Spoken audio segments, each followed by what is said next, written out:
Kala ko'y di pa handa, muling tumibok ang damdamin. Ngunit bigla kang dumating sa buhay ko.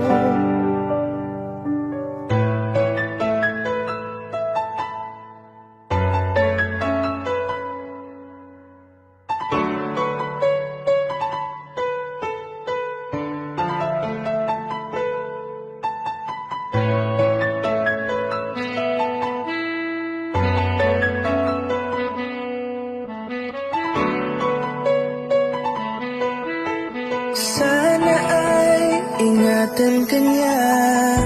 Hindi ko kayang makitang lumuluha ka.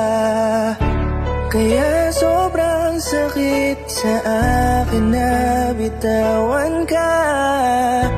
Ngunit ngayon ay hindi na pwede. Tayo'y napagod, sa labay na talo.